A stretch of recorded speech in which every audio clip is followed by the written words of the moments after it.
The ghost of Solstice Station. They tell you that space is a vacuum, a void where sound cannot travel. But they're wrong. Space is loud. It's the sound of cooling metal, the hiss of recycled oxygen, and the desperate, frantic beating of a heart that knows it's the only one left for light years. My name is Sarah Miller. I'm a grade 4 systems engineer, or I was, before the 14th Expeditionary Fleet was torn to shreds over the rings of Cryos. We called them the Swarm. An insectoid hive mind that doesn't use tactics, it uses math. It calculates how many bodies it needs to throw at a cannon until that cannon runs out of shells. And then, it moves on. When the retreat order came, it wasn't a choice. It was a massacre. I was on Solstice Station, a deep space surveillance post tucked into the shadow of a rogue moon. We were supposed to be the eyes in the dark, cloaked and invisible. But when the swarm arrived, the cloak didn't matter. The station was hit by a stray kinetic slug the size of a city bus. My entire crew, my friends, my family were sucked out of a breach in Deck 3 before they could even scream. I survived because I was in the crawl space of the reactor core, fixing a faulty coupler. I am the ghost of Solstice Station. And for 6 months, I thought I was the only soul left in this graveyard. The station is a skeleton now. Most of the life support is dead. I spend my days in a pressurized suit, scavenging parts from the floating wreckage of our own fleet and the jagged, obsidian hulls of the swarm ships that were destroyed in the opening volley. It's a macabre game of Tetris, trying to fit alien power cells into human sockets. Every day, the swarm ships pass by. Hundreds of them. Huge, chitinous leviathans that look like giant beetles carved from coal. They don't see me.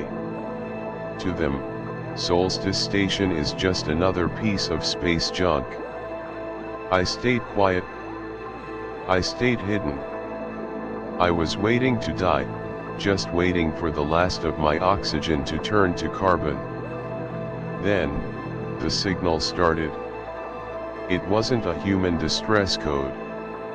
It was a vibration, a rhythmic clicking coming from the lowest level of the station, right near the breach. I thought it was a mechanical failure. I went down there with a plasma torch, expecting a leaking pipe. What I found was a nightmare. Tangled in the wreckage of a downed swarm scout ship was one of them. It was smaller than the Warriors, more delicate, covered in iridescent blue plating. Its legs were crushed under a support beam. But it wasn't clicking at me in aggression. It was shivering. My first instinct was to burn it. This was the monster that killed my world. But as I raised the torch, the creature's antennae twitched, and it projected a holographic image onto the frost-covered wall. It was a map.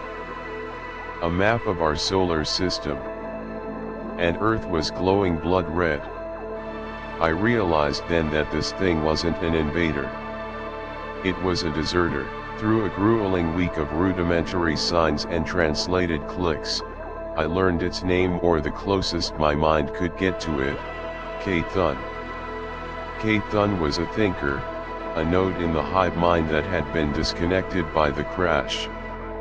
For the first time in its life, it had silence in its head. And in that silence, it had found fear. The swarm wasn't just passing through. They were building something. Behind the rogue moon, hidden from Earth's long-range sensors, they were assembling a supernova bomb. They didn't want to conquer us. They wanted to turn our sun into a weapon to wipe out a rival empire 10 light years away. We were just the fuel.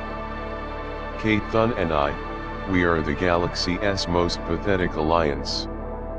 A broken engineer and a crippled bug. We have to stop it, I told it, pointing at the red Earth. Kate Thun's mandibles clicked. It didn't have a choice.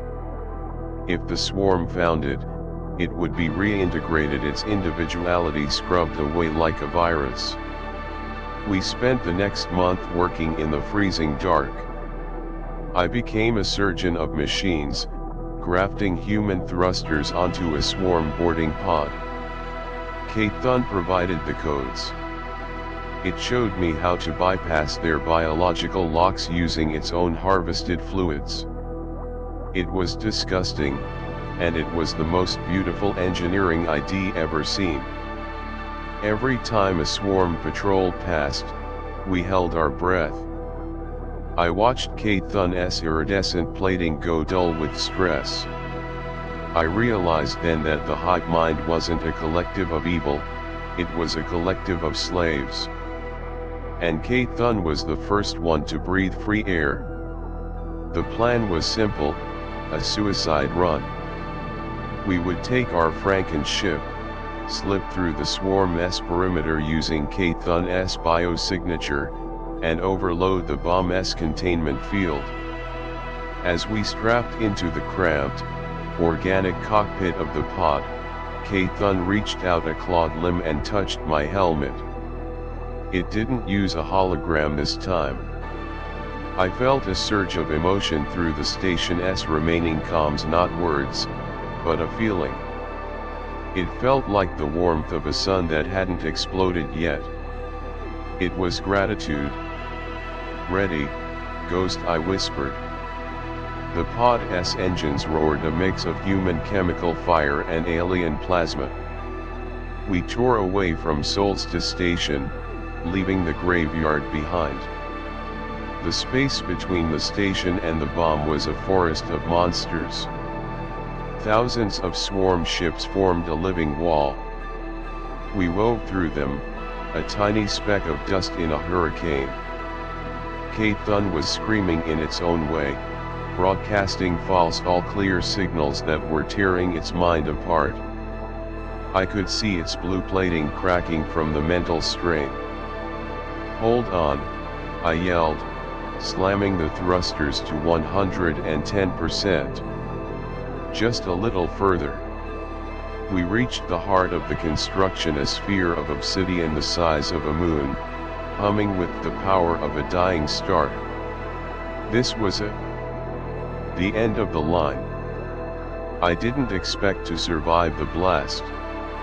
I didn't even expect to reach the trigger, but as the swarm realized the deception, as the warrior ships turned their massive mandibles toward us, I saw the blue light of the containment field begin to flicker. Kate Thun hadn't just given me the codes, it had pre-programmed the pod to act as a virus. The explosion wasn't a sound. It was a transformation of the universe. White light swallowed the cockpit. I felt the pod disintegrate. I felt the vacuum of space reach for me. But I didn't die. I woke up in a pressurized tent on the surface of the rogue moon. My suit was shredded, my lungs burned, and my vision was blurry. I looked to my left. Kate Thun was there, its blue plating now gray, its life force spent. It had used the last of its kinetic shielding to protect me from the blast, instead of itself. I looked up into the black sky. The swarm fleet was gone. Not destroyed, scattered. Without the bomb, without the hive node's signal from Kate Thun, they had lost their tether. They were just animals now, drifting into the deep. I am still a ghost. I am sitting on a rock, watching a distant, tiny blue dot in the sky. Earth is still there. The sun is still burning. They'll never know about the engineer who lived in a crawl space. They'll never know about the alien who chose to be alone so that they could stay together. But the silence out here is different now. It's not the silence of a grave. It's the silence of a beginning.